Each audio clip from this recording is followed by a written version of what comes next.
Now we're going to be modeling with quadratic functions.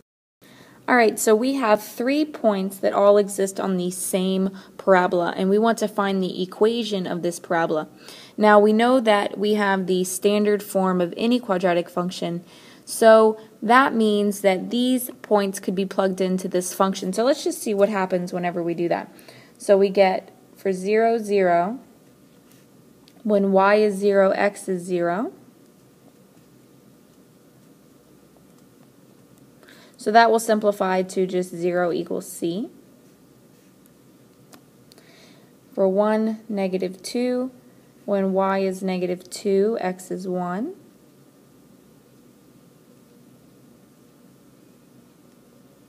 That will simplify to negative 2 equals a plus b plus c. And then plugging in our last point, negative 1, negative 4. When y is negative 4, x is negative 1. Simplifying that, negative 1 squared is positive 1, so this is a minus b plus c. So now taking a look, it looks like we have 3 equations with unknown variables a, b, and c. Now if I knew these variables a, b, and c, then I would know the coefficients of my quadratic function, and then I would have my answer. I would just plug in a, b, and c, and I would have my quadratic function. But I don't know a, b, and c, so how can I find a, b, and c? Well, 3 equations, 3 unknown values. How do I find a, b, and c?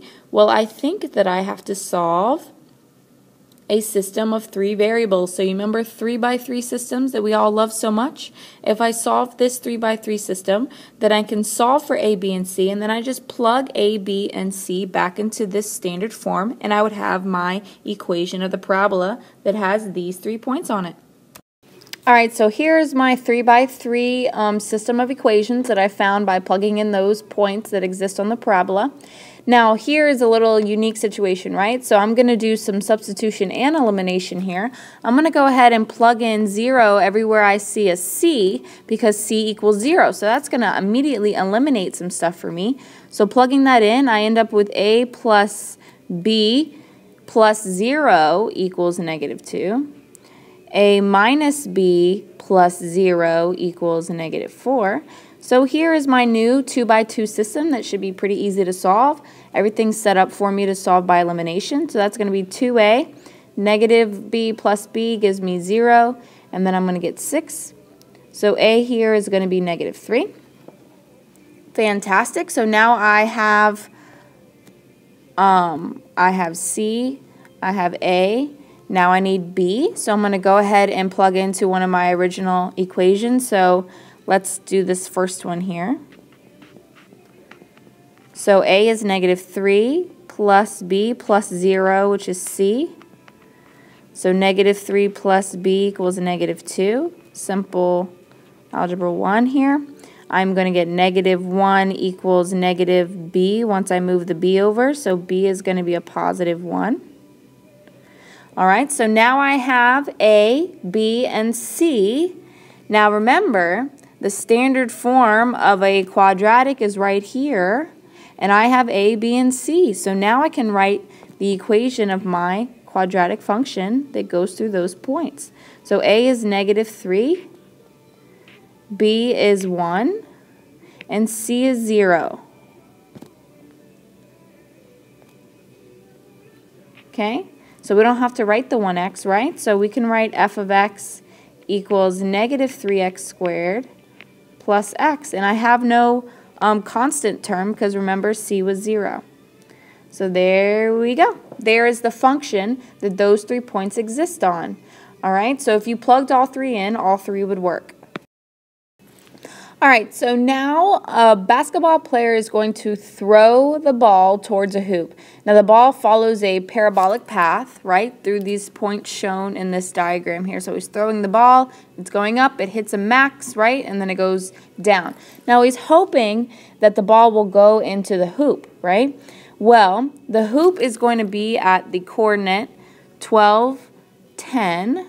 So right here is 12, 10. We want to figure out, will the ball pass through the hoop? So what is this question really asking me to do?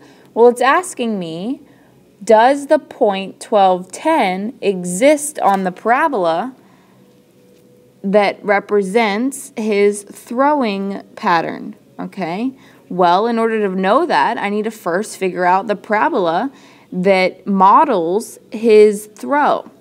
All right, so I have 3 points here, right? 210, 412, and 1012. So these 3 points exist on this parabola, so we need to plug them into our standard form to help us find the coefficients A, B, and C so we can write the function that represents this curve. So let's do the first one, 210. So plugging that in, I get 10 equals A times 2 squared plus B times 2 plus C. So I'm going to end up 2 squared is 4, so that's going to be 10 equals 4A plus 2B plus C. There's one of my equations.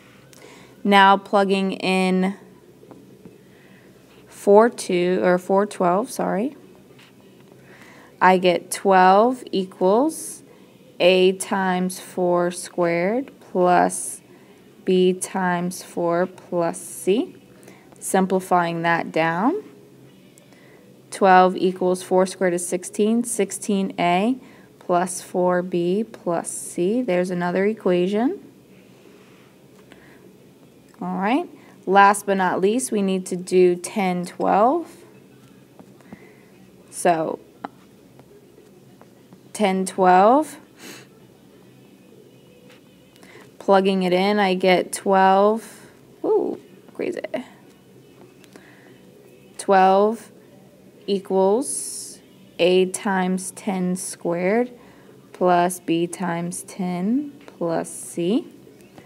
So simplifying that out, I get 12 equals 100A plus 10B plus C. So there are my 3 equations, my 3 unknowns, and my 3x3 system that I need to solve. Alright, so now I need to solve this 3x3 system. It looks like it's going to be the easiest to eliminate C, so I'm going to go ahead and pair these guys up first. So 4A plus 2B plus C equals 10. 16A plus 4B plus C equals 12. Here is, I'm going to go ahead and eliminate C, so I'm going to multiply the top by -1.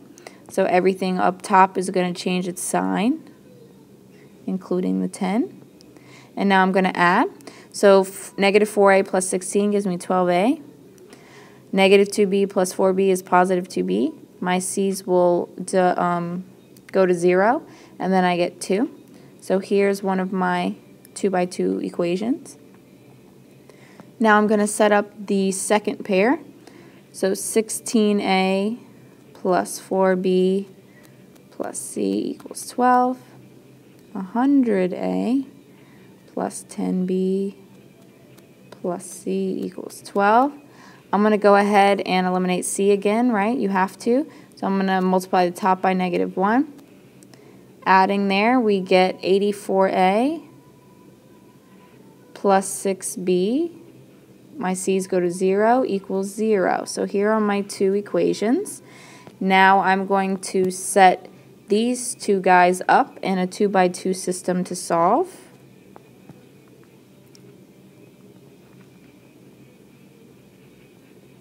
Hopefully this process is familiar in your brain. Now, to do elimination, I'm going to go ahead and multiply the bottom by -3. So that's going to become negative 36A minus 6B equals -6. So remember that goes to every single term, including the constant on the other side. So my new 3x3 that I'm solving looks like this. So let's go ahead and set that up and solve. So adding those, 84 minus 36 gives me 48A. That'll go to 0 equals -6. So solving for A, I get -6/48, which is the same as -1/8, which you should reduce, right? So there's A.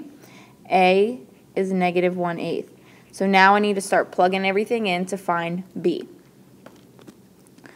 So let's move all this stuff over. So A was -1/8. I'm going to plug in to, remember, one of those equations that I did my 2x2 with. So I'm going to plug into 12A plus 2B equals C. So 12 times -1/8 plus 2B equals 2. Now, 12/8 will reduce to 3/2.